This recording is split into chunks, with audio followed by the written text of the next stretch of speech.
Okay, here we are.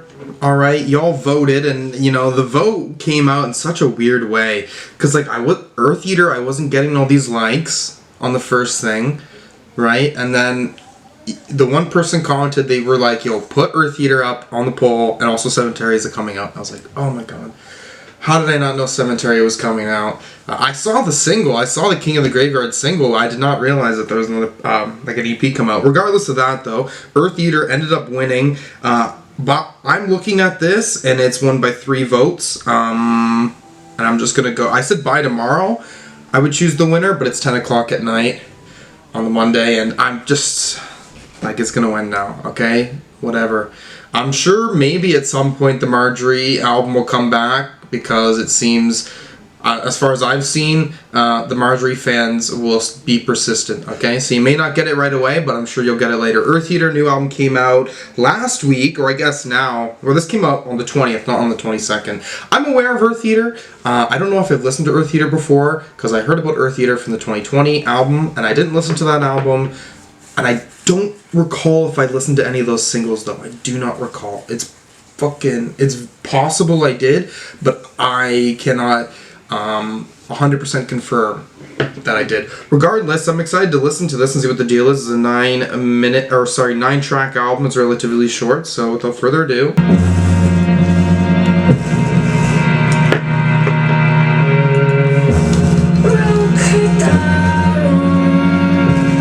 Sugarcane Switch.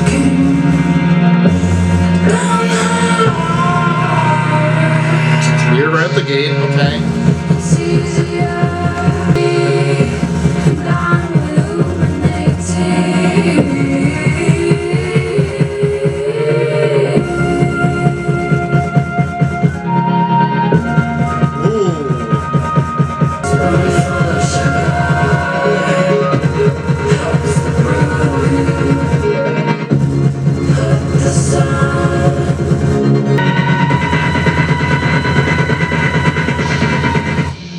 So that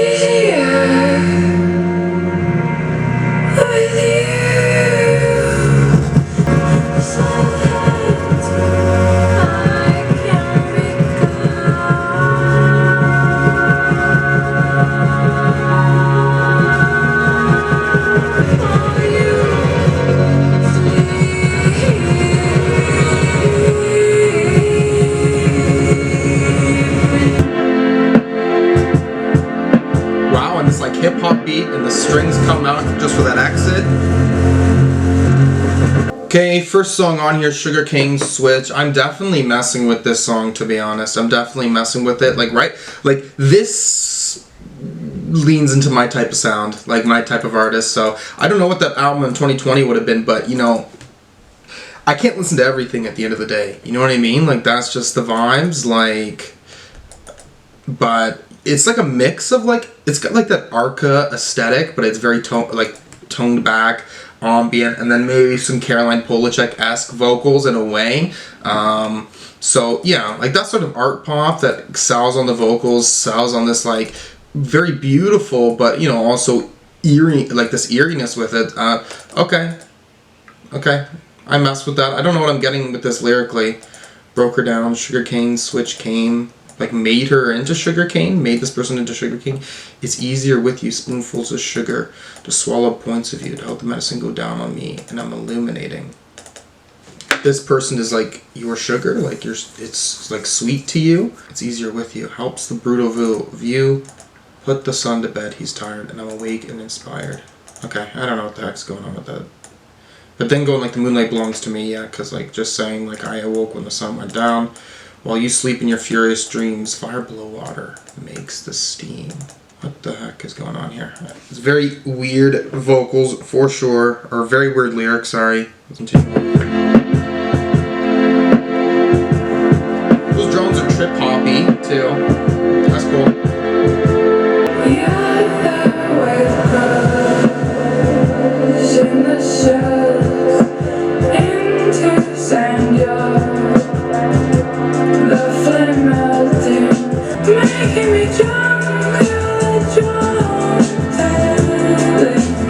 that's cool lyricism. Moving from the end, start to the next line.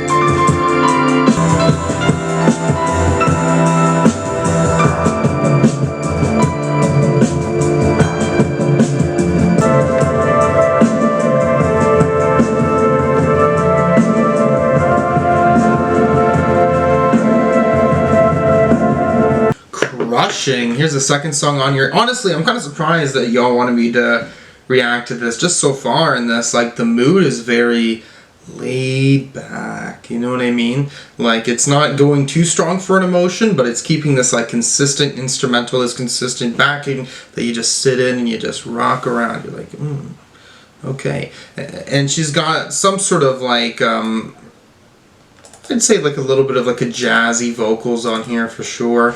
I'm liking the bass on there in the back. It's very light in the back, but I feel like I'm feeling it enough, right? Strings are nice. This like trip hop drums.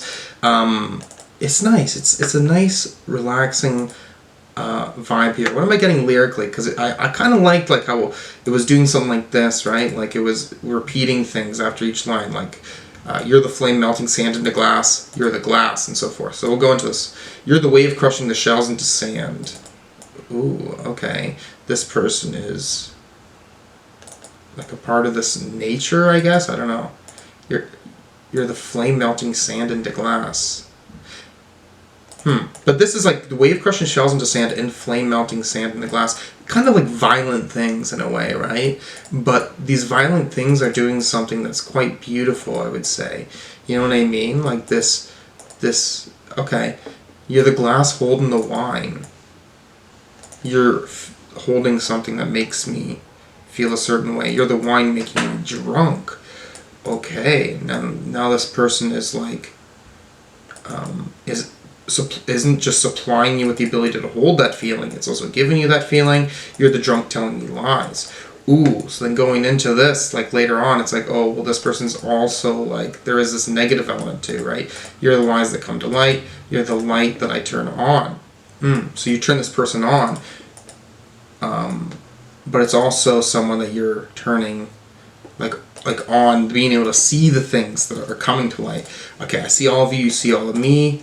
You're so sexy, you're not defensive, you're the turn-on that I can't refuse, you're the fuse that detonates my body, you're the body that blows my mind, you're the mind that stays open, you're the opening of a shell, you're a shell that has a pearl.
Like interesting electronic instrumental back. The bass like hits right, but everything else is really quiet in there. Weird song. I gotta be honest, like I'm not fully sure what to think about this album so far. This song as well, obviously included. Like I'd say my overall opinion is like, I'm like, yeah, I'm liking this. It's pretty cool, but I'm not like sure how far I'm gonna take it. Because at the end of the day, there's still like that more. Like positive like acclaim for it, just because of how weird it is, and I think that at least is staying consistent. I think it's still fresh to me, for sure. Weird. How hard am I gonna throw this rope around the goat? What are you talking about? How hard am I gonna go away from home? Okay, I don't really know what the goat is supposed to mean, specifically what that symbolism is. We get into the first verse. I could last to the moon, squeeze my thighs, fingers clenched tight, jump and swing through the stars, step out of sculpted cars in stressful gowns. Splash in the deep. It'll never feel like it did in the Dyeberry Creek. Okay, so you're throwing this rope around the goat, but now you're talking about throwing it around the moon. Okay, so this lasso around the moon, I guess, or this talking about rope is trying to, like, you know, about getting away from home, I guess, like trying to find like a new destination, running away from home. The moon, I guess, being like this impossible destination to go. But also when you say something like jump and swing through the stars, right? Like finding something that you can live, like, you know, in a dream world, I guess, potentially. Two different natures are pulling at me. Contradicting instincts to break the filly. Spicy and green, no pedigree, but showing promise. Promise me you could lasso my moon. My moon. So now you want someone to lasso your like dream destination? You know, join you on that journey? I don't know. It will take muscle to hold me down. Show me the morning. I'll moan you a tune. And then it's like, DreamWorks boy better grow up. Better see what he's been sitting on. Still fishing for nothing. Fisher Price life ain't gonna cut it. Fishing for nothing. So this person who's on the moon and you're trying to throw a rope around, you know, it's like there's sort of some like connection to the person fishing on the moon and you lassoing the moon. That person is sitting on what your dream is and disregarding it as nothing, maybe? I don't know. If you're trying to suggest, like, and this person growing up, like, what are they living their life? Okay, I don't know. I'm trying to read into it, guys. Then going, like, how hard am I going to throw this rope around my throat? How hard am I going to crush the moon beneath my boot? So now you're, like, mad at the moon. Like, I thought the moon was a good thing. But now you seem to be, you know, darkly discussing, you know, ending your life and, you know, attacking this like dream world you were talking about. No need to stop, I'll carry your head just for divine fresh air. The spark will keep you right here. You can catch me, beg for anything, no stop, carry your head. Okay. Interesting. Weird. After she left us, all the shards almost circummeritated. I was suddenly stable.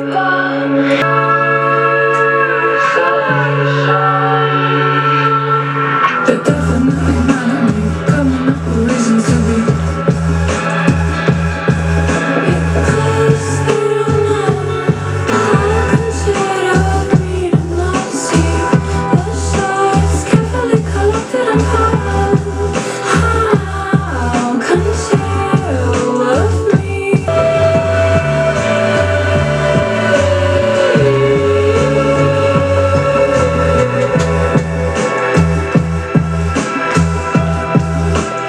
wasn't a clean break. It wasn't a clean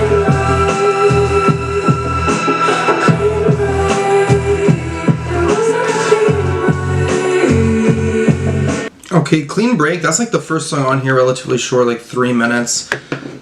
I don't know. I didn't really feel much for this one. It was okay. Like, not like, hook was fine.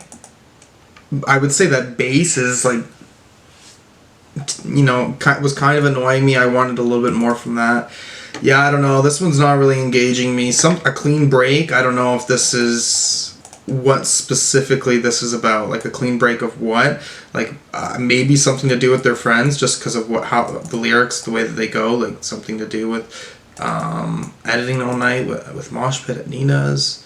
Okay. But there's not much to really grab at this song. Okay. Next up here is a Chop Suey cover. What the fuck? How could that sound? Grab your version, cut it and make up. Hide the scars to fade away the shake-up. I don't think you trust I don't know if it's doing enough for me to really justify its existence.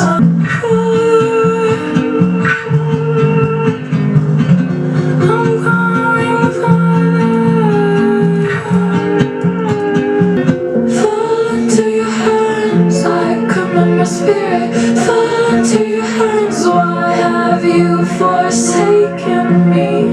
In your heart, forsaken me. Just stand by. Self-righteous suicide.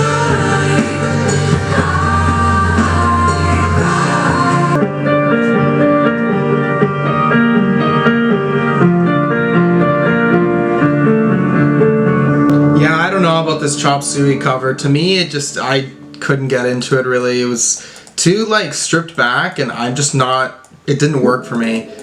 The vocal should have been more emotive, just based off of what fucking Surge does. What are we doing here?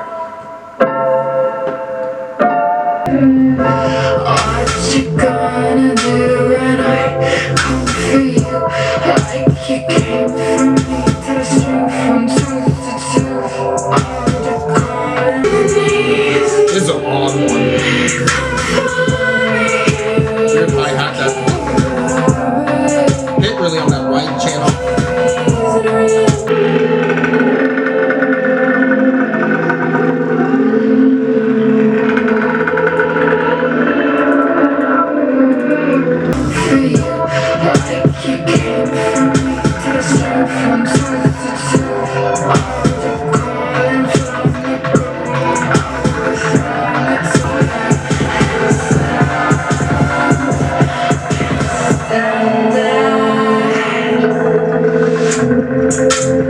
I think with Heels Overhead, that was the song here the most where I'm like sitting here in my thoughts just being like, oh, what the hell? Like I'm genuinely shocked with what I'm listening to. It's very left field, I would say. Even the way that she's doing those vocals, right? Like it comes off really creepy, really unsettling, right? And just this industrial vibe, like the way that the sounds are put all together, like hearing them all in these separate areas, right? Doesn't just come as me as one whole like brush of sound. I'm connecting to all these different things, and I think, you know, that's obviously clever production. I don't know what I'm getting here lyrically though. What you gonna do when I come for you? Like you came for me, tied a string from tooth to tooth. All decorum flown the coop, overthrown. It's a coup. Okay, so you're like attacking this person. You're like, you know, staying your ground with them. I don't know. You're over me. I'm over you. So it's again about a relationship, I guess. But just the way the lyrics are written, right?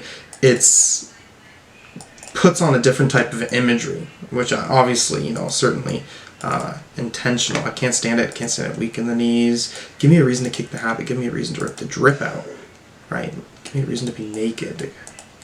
Right. A reason to like not have to hide myself, be insecure about all this. Okay, cool. Yeah, this one is kind of working for me. Okay, I definitely need to re-listen on it for sure, but it's interesting.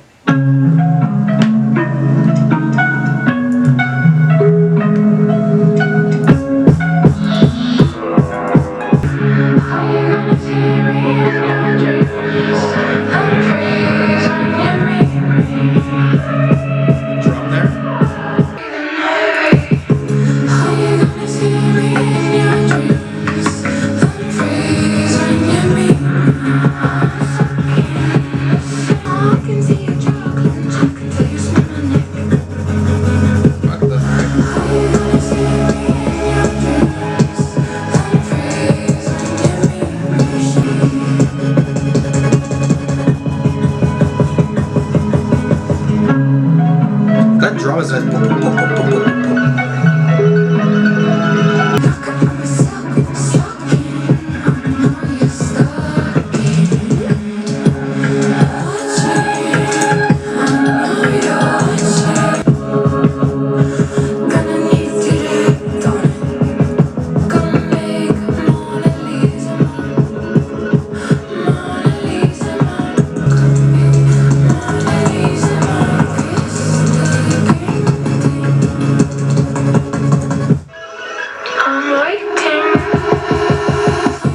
okay, not feeling anything strong with like the vocals on here. Like I don't think I'm connecting. Like it's not specifically striking out to me, or I'm not getting into like the chorus here, or the verse here that's sort of repeated, or it's like in the start of that intro and the verse and then the outro there. But it's still odd enough on an instrumental basis that it's captured enough of my attention to appreciate it for sure.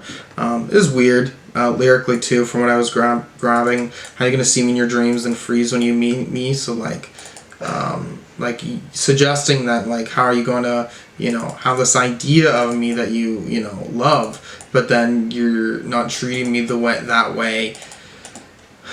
in real life. I'm stuck in the same air you're breathing. How are you going to meet me in your dreams and freeze you see? I can see your jaw clench. I can tell you smell my neck. How are you going to see me in your dreams? Should I walk away, see you in my wake? I'm going to step back, it's a vacuum. How are you going to meet me in your dreams that freeze when you see me, right? And then there's just that lyric too where it's sort of like, what am I to you, a painting in a museum, no touching. And then it's like, come make Mona Lisa moan, come make Mona Lisa moan. So it's like this painting, like I want you to like treat it like it's real, like get some, it's a sexual type deal. Okay. Okay, let's go on. Sego Bodega's on this.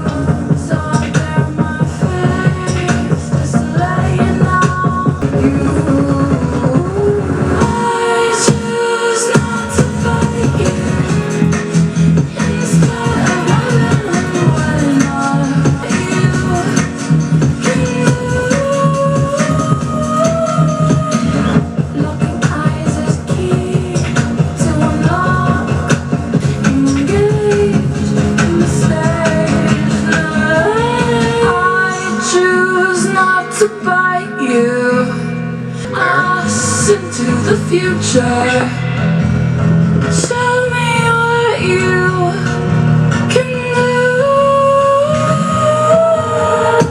I just want to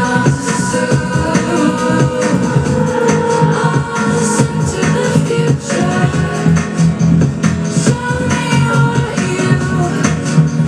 me what you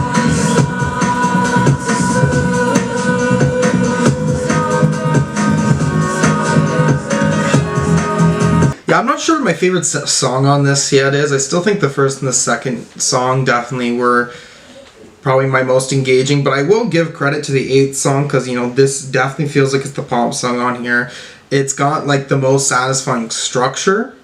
Okay, obviously too, Sega Bodega producing this, like this has got more of that dancey vibe to it. It's a little bit less eerie, creepy, off-putting. It's got a little bit more of a groove to it to move to. I think this is a much more accessible song. Although I would still say her vocals can be a little odd, right? I would not say Eartheater is for everyone. But I do think that or at least this outro, the So I Bare My Fangs thing, I thought that was quite catchy little end out for this as well. Pure Smile, Snake Venom, The Origin of the Grin. Goes way back after the reptile. You fucked up, but I see more than I can rip you to shreds, but I choose not to. So I bare my fangs just to let you know that I like you. So I guess this, I could rip you to shreds, but I choose not to. That's like the, you know, this like sexual energy of like, I'm going crazy, bro. I'm losing it on you, right? Like, that's, you know what I mean? Like, it's sort of this like seduction.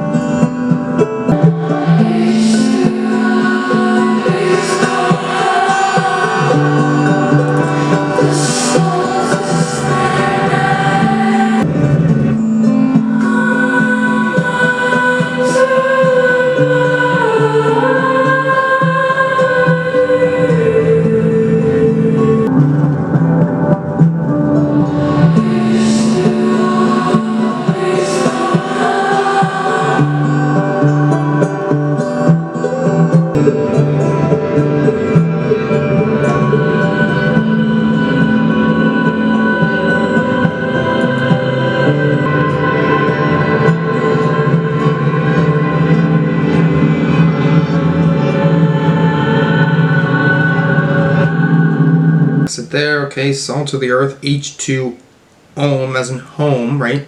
I like that. That's kind of a cute, clever name. Song, there's not much, like, it's not hooking me as much as I'd like to. It's just this, like, this kind of, like, acoustic backing, and alright, there we go, there we have it. So this is my first Eartheater album ever. You know, I've been aware of Eartheater since 2020. I think I may have listened to some of those singles from that album, but again, when I listened to them, it was 3 years ago. I do not recall. I really don't. But this being the first album, at least, Eartheater is a very interesting artist to me, I must say. She is making a very specific sound in pop music, okay? I would say, you know, we're getting these like slower songs, or we're either getting these songs that have a little bit of a you know, mood to them. It's a little bit more fast paced, but there's this ambience, this dark ambience that surrounds it. There's a lot of odd sounds coming through. It's a weird landscape, but it's quite creative. Okay, so I do respect that for sure. Lyrically, it's not like anything intense like what I'm getting, but I do think the way that things are written are clever, right? So I think she can be, as a, you know, songwriter, it is quite mysterious, I must say. So I certainly do respect that. Yeah, overall, I give this a 7.5 out of 10 on first go. I think it's pretty good. I don't know if it would get any better than that, but 7.5 is just sort of what feels right. Yeah. Okay, I'm gonna come back to it. I'll give it a few more spins. Probably shouldn't take too long. It's a pretty short project. Okay, here I am. I listened to this this Powders, this album by Eartheater, a few more times, and I give it a 7.5 in the video, and I'm dropping that down just to a 7 out of 10.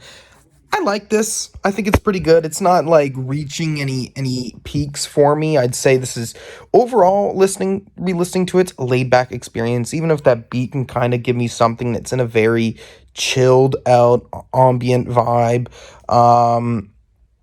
I would say, like, some of the things that I would have wanted from this album is maybe getting more of a punch from vocals, because I don't think I'm getting as much of a punch from vocals as I would want to. I really do think that tracks 4 and 5 limit this album a little bit too. Not the biggest fan of those two songs.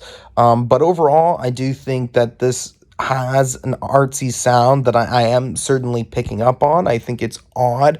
Lyrically too, like I was saying, I still think lyrically that this is, you know, weird. You know, it's not straightforward, but it's got an interesting sensuality to it that I certainly respect. So, yeah, first go on Eartheater album, Powders here. It's pretty cool. It's pretty cool. I don't know if this is the sound that she's always, you know, sort of directed towards, this very laid back art pop, with sort of like kind of like this Arca-ish sound if it was very much so toned back. Yeah, I don't know what else to expect from her. I mean, she's been doing this for a while, but, you know, strongly, I guess, been relevant since like maybe 2018, 2019. Like that's sort of when her career sort of picked up. And yeah, I don't know what to expect from the future, but from this, I accept it. If there's anything else you want to see me react to, anything at all, just put a comment down below. And thank you for watching. Peace.